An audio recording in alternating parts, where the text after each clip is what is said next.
Evdə belə bir lampa var və işləmir. Biraz əvvəl sökdüm geri gəlmişkən və işləmə səbəbi təqribən nə olduğunu bilirəm, amma istəyirəm həm sizə bunu göstərim. Əgər azacıq məlumatınız varsa, bu vəziyyətdə olan LED lampaları təmir edə bilərsiniz. Əlavə pul xərcləməmiş olarsınız. Göstərəcəm problem nədir? Əgər sizdə də eynidirsə, çox rahatlıqla işi görmək olar.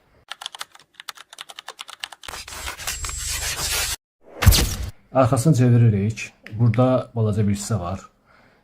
Bu olan hissə çevirici olan hissədir. Yəni 220-ni 12 volta yaxud da 24 volta çevirir. Bunda neçədir?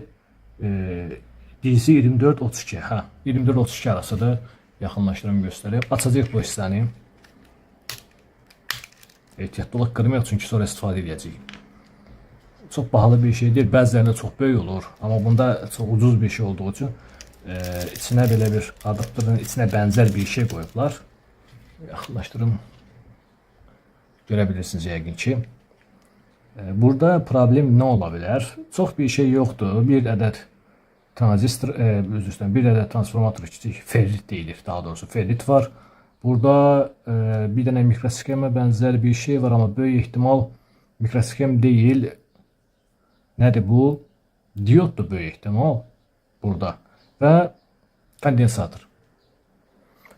Kondensator diqqətlə fikir verirsiniz, biraz şişib sanki. Fikir verirsiniz, görə bilirsiniz yəqin ki.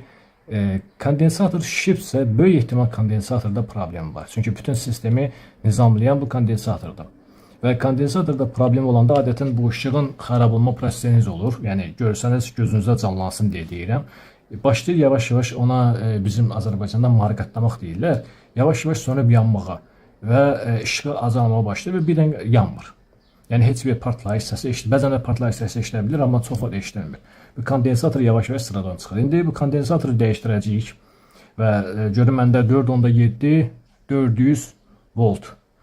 Bəzi elektronika mağazalarına getsəniz, məsələn, orada desəniz ki, mənə 4.7 mikrofarad, hətta özünü söküb apara bilərsiniz.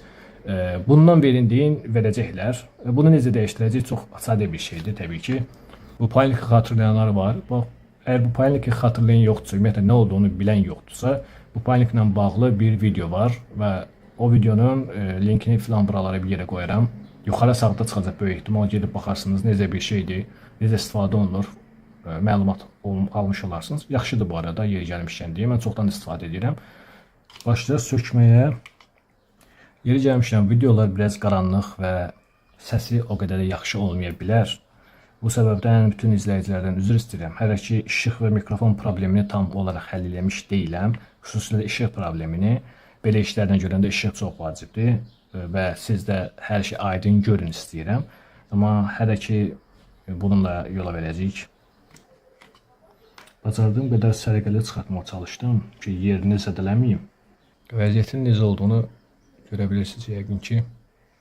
Bu hissədən çıxaydın görünür, şişib. Bir saat axtarım, nəhayət ən azından buna yaxın göstərici olan bir dənə kondensator tapdım. Sizə bir şey öyrədim yadıma gəlmişkən. Məsələn 400 volt yazılıb, 4.7 mikrofarad yazılıb. Təbii ki, eyni bundan tapmaq daha yaxşıdır, amma tapa bilməsəniz 400 voltdan aşağı olanı tapmayın. Yəni volt yuxarı olsun, aşağı olmasın, amma mikrofaradda bir balaca dəyişiklik ola bilər. Məndə əlimdə bu var. Bu da 400 volt. 4.7 mikrofaraddır. Bunu istifadə edəcəm, amma bilmirəm yerləşəcək ya yerləşməyəcək. Nəsə, cəhd edək görən nə olur. Birtəhər yerləşdirdim. Birtəhər deyirəm, çünki ölçüsü nə də bu çıxışları qısa qalmışdı.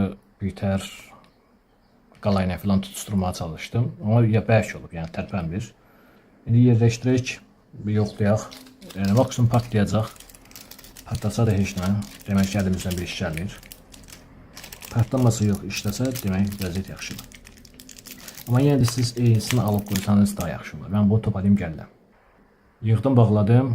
İndi cəryanı qoşaq. Yəni ya işləyəcək ya da partlayacaq. İkisindən biridir. Kabel biraz qısa olduğu üçün belə göstərəcəm. İşləyir.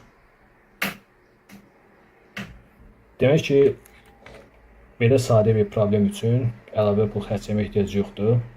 sadəcə kiçik bacarıqlara sahib olmaq və bir də bunların nə işə yaradığını ya da necə işlədiyini öyrənmək sizi həqiqətən də çox əlaqəsiz şeylərə görə, boş şeylərə görə pul xərcləməkdən xilas edə bilər.